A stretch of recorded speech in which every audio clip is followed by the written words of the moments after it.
Hello प्यारे बच्चों, hope you all are good and making expected progress in your study. As you know, we have started the topic parts of cell and completed the first part, that is the cell membrane or the plasma membrane. ठीक है, so plasma membrane we have already completed. In that part we have discussed the structure and the complete function, right? So in today's class we will discuss the next part, that is nucleus. ठीक है, so nucleus we will discuss in more detail. ठीक है, so before discussing the nucleus, we will see the location of the nucleus. This one is our cell or the rough structure of the cell, and inside the cell you can see the structure of the nucleus is somewhere here, right? So in a little while we will talk about what is the structure, how many parts are there, how they works, or what are the functions of these parts, right? So all we will cover in detail. So सबसे पहले हम देखने की कोशिश करते हैं कि nucleus जो होता है वो हमें एक्चुअली किन सेल्स के अंदर मिलता है. ठीक है, सो मैंने आपको लाइव क्लास के अंदर भी ये चीज़ बताई थी कि जो न्यूक्लियस होता है बेसिकली, या जिसको बोल सकते हैं कि ट्रू न्यूक्लियस जो होता है, ठीक है, या ऑर्गेनाइज्ड न्यूक्लियस के फॉर्म में जो स्ट्रक्चर में दिखता है वो किसके अंदर होता है, बेसिकली यूकारियोटिक सेल्स के अंदर. ठीक है, so only found in eukaryotic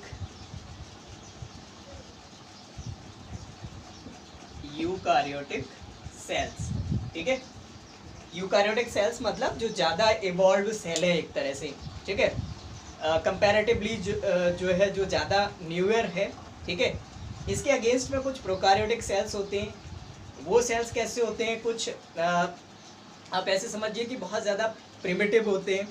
ठीक है, बहुत ज़्यादा पुराने होते हैं, या कह सकते हैं कि जब जो है ऑर्गेनिज्म का डेवलपमेंट हो रहा होगा उस वक्त जो सेल्स बने होंगे, ठीक है, उस टाइप के जो सेल्स होते हैं उनको क्या बोलते हैं, प्रोकारियोटिक सेल्स.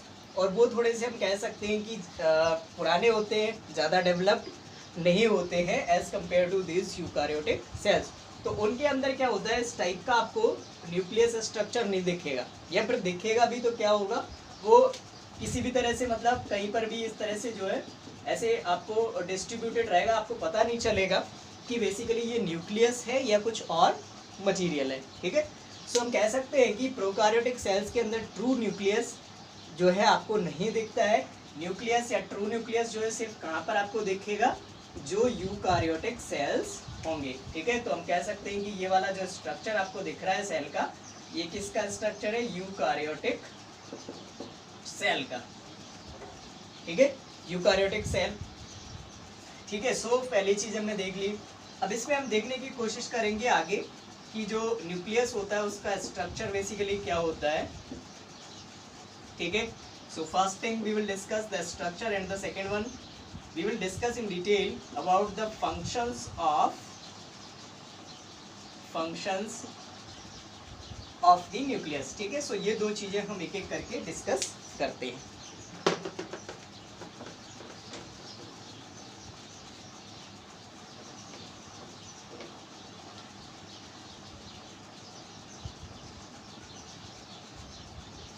ठीक है, सो सबसे पहले हम देखते हैं इसका स्ट्रक्चर.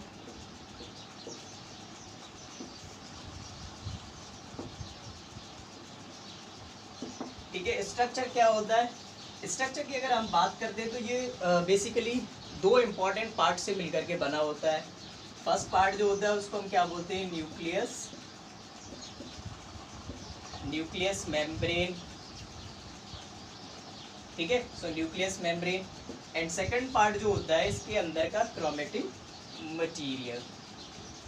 ठीक है, क्रोमेटिन मटेरियल, राइट. तो न्यूक्लियस मेम्ब्रेन को अगर हम देखें, न्यूक्लियस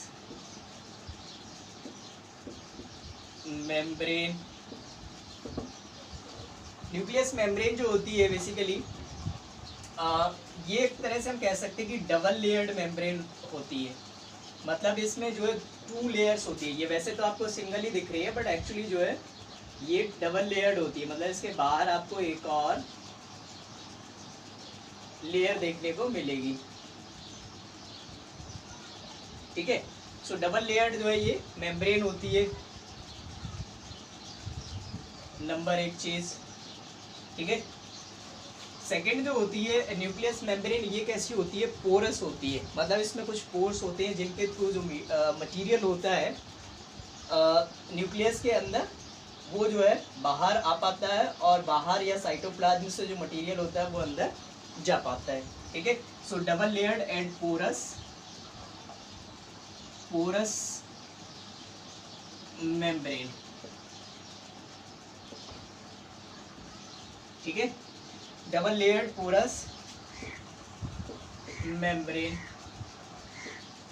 ठीक है। क्या काम करेंगी बाद में चल के, अभी हम इनको देखेंगे। दूसरे स्ट्रक्चर को अगर हम देखें, जो कि है आपका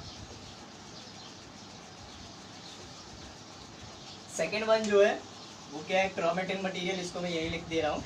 सो क्रोमेटिन मटेरियल बेसिकली हम कह सकते हैं कि जैसे अभी मैंने स्टार्टिंग में आपको बताया कि एक एनटेंजल्ड मास होता है, एनटेंजल्ड मास होता है इसका, of thread like structures, thread like structures, ठीक है। थ्रेड लाइक स्ट्रक्चर्स, यही क्या होता है, ये मास जो होता है बेसिकली ये स्ट्रक्चर कब दिखता है, बिफोर द डिवीजन ऑफ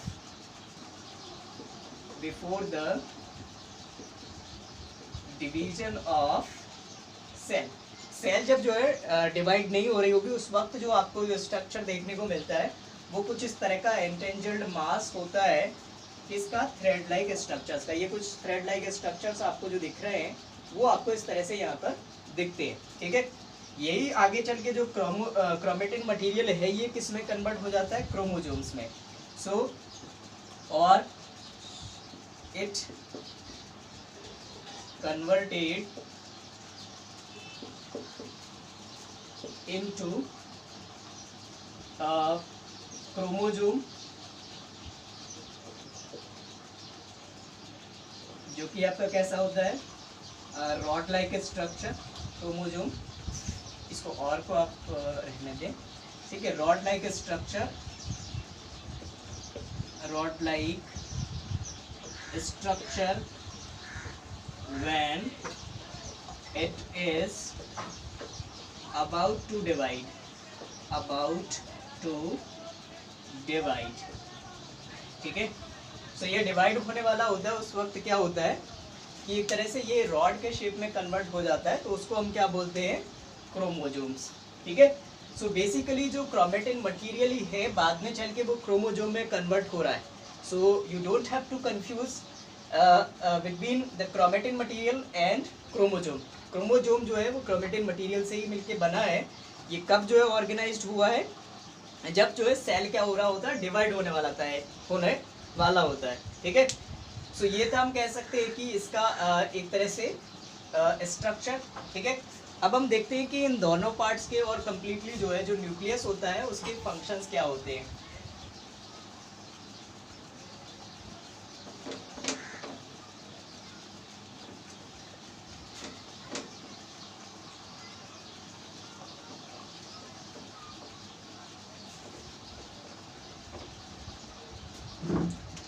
ठीक है। सो इसके फंक्शंस देखें। Second part one is are functions. So functions, ठीक है। फंक्शंस में हम देखेंगे सबसे पहली चीज जो है, जो हमारा एक तरह से न्यूक्लियस मेम्ब्रेन होता है। न्यूक्लियस मेम्ब्रेन, इसका क्या काम होता है, न्यूक्लियस मेम्ब्रेन हमने देखा कि ये डबल लेयर्ड जो है पोरस मेम्ब्रेन होती है, और इसी वजह से ये क्या करती है, जो मटेरियल होता है न्यूक्लियस के अंदर उसको जो है बाहर की तरफ जाने देती है, और बाहर से जो है जो मटेरियल साइटोप्लाज्म के अंदर होता है उसको अंदर आने देती है। सो nuclear membrane facilitates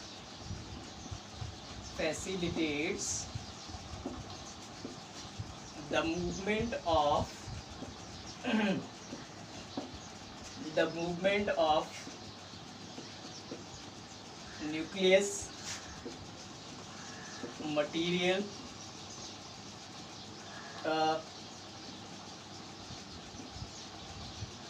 material into cytoplasm. ठीक है, facilitates the movement of nucleus material into cytoplasm and allows cytoplasmic content required to nucleus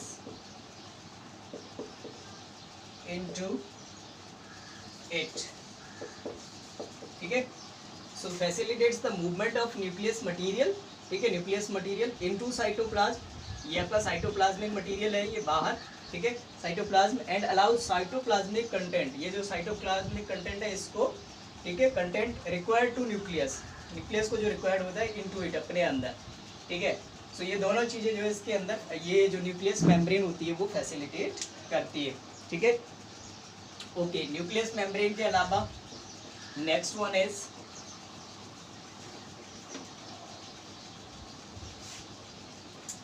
जो कि हमारा सबसे इम्पोर्टेंट है, और वो है हमारा क्या, chromatin material.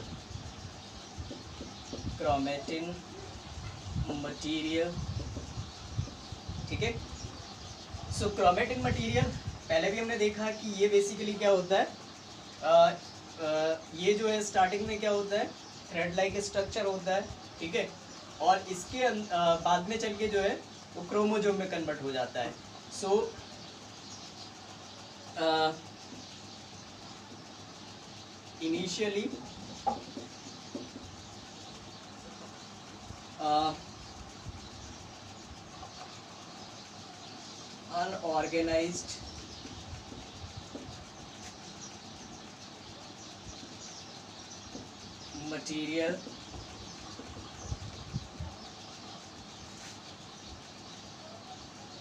initially unorganized material converted into chromosome, जो कि होता है आपका ऑर्गेनाइज्ड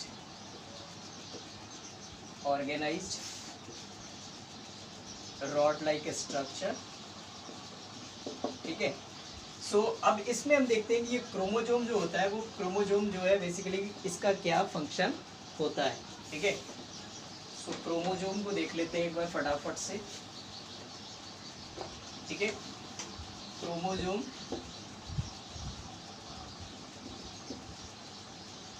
ठीक है, क्रोमोजोम का आप देखेंगे कि कुछ इस टाइप का स्ट्रक्चर होता है रॉड शेप में, ठीक है।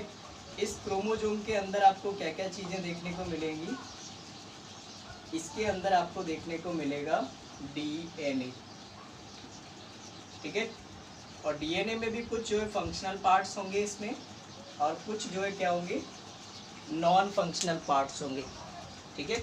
सपोज ये हमारा क्या है, फंक्शनल पार्ट, ठीक है। तो इस तरह से ये हमारा क्या हो गया, डीएनए मटेरियल, ठीक है। और ये जो फंक्शनल सेगमेंट्स हैं इसके अंदर, ठीक है, इनको हम क्या बोलते हैं, जीन, ठीक है। So these are gene, functional segments of DNA, ठीक है। So functional segments of DNA. इसके अलावा इसके अंदर आप देखेंगे कि कुछ प्रोटीन मटेरियल भी इसके अंदर आपको दिखते हैं, ठीक है। So protein material will also be seen here, ठीक है। सो दीज आर प्रोटीन, ठीक है। अब अगर हम देखते हैं कि ये जो डीएनए होता है, ये डीएनए बेसिकली जिसको हम क्या नाम से जानते हैं, deoxy ribo nucleic acid, deoxy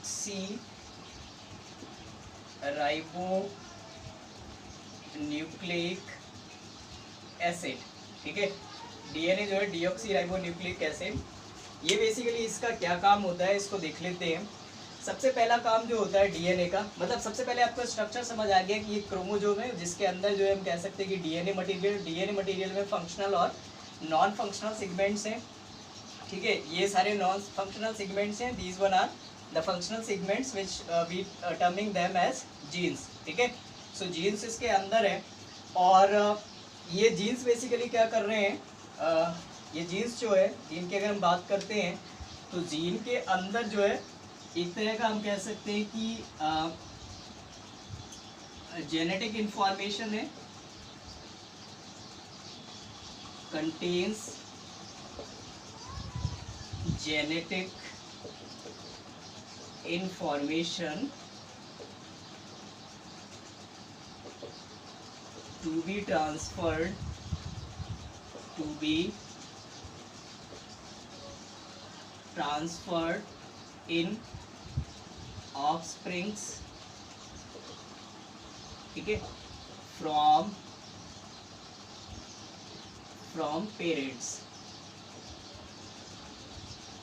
ठीक है। तो ये एक चीज हो गई। उसके अलावा हम देखेंगे कि इसके अंदर, इसको मैं रफ कर रहा हूँ,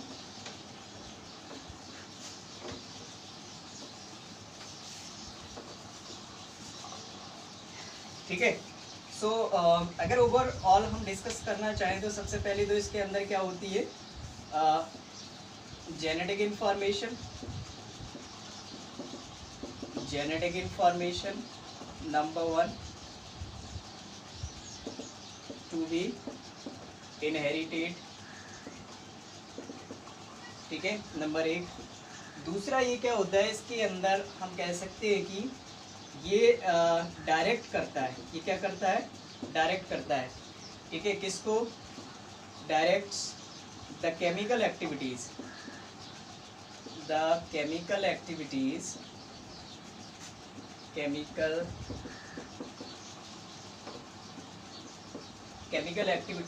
इन सेल के अंदर जितनी भी केमिकल एक्टिविटीज हो रही होती हैं उसको ये एक तरह से हम कह सकते हैं कि न्यूक्लियस, और न्यूक्लियस में भी क्रोमोसोम के अंदर जो एक तरह से हम कह सकते हैं कि इंफॉर्मेशन होती है वो डायरेक्ट करती है chemical activities in cell to construct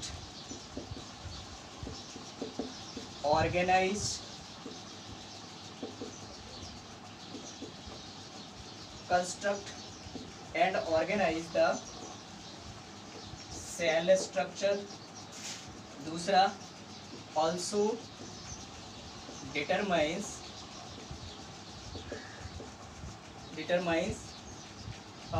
how the cells will appear after development and maturity, ठीक है। डेवलपमेंट हो जाता है सेल्स का पूरी तरह से, और वो जो है जब मैच्योर हो चुकी होती है उस वक्त किस तरह से देखेंगे, ये सब चीज़ें जो है डायरेक्ट की जाएगी क्रोमोजोम के अंदर। बेसिकली न्यूक्लियस इसको डायरेक्ट करेगा क्रोमोजोम की हेल्प से, क्योंकि उसके अंदर की इंफॉर्मेशन है। अच्छा, ये जो आपको दिख रहा है कि जो कंस्ट्रक्शन है, कंस्ट्रक्ट किस तरह से करेंगे, तो क्रोमोजोम के अंदर जो प्रोटीन मटेरियल होता है उसकी हेल्प से जो है सेल कंस्ट्रक्ट होंगे, उसी के अकॉर्डिंगली जो है प्रोटीन्स बनेंगे, और वो प्रोटीन्स जो है अपना शेप लेंगे या सेल को जो है शेप देंगे, ठीक है। सो ये था बेसिकली इसका फंक्शन न्यूक्लियस का। सो इस तरह से हम कह सकते हैं कि न्यूक्लियस जो होता है उसका हम कह सकते हैं क्या, एक सेंट्रल रोल होता है। ओवरऑल अगर हम इस पूरे न्यूक्लियस का जो है जो फंक्शन है उसको समराइज करने की कोशिश करते हैं तो इसका हम क्या कह सकते हैं कि क्या रोल है। So basically nucleus plays a central and crucial role in reproduction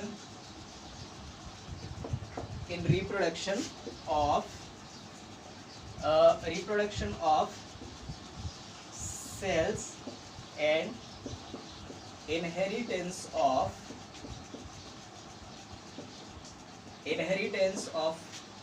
genetic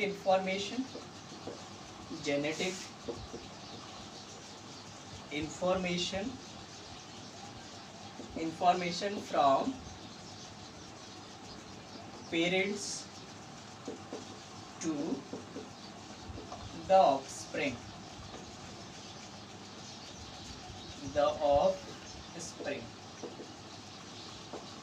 ठीक है।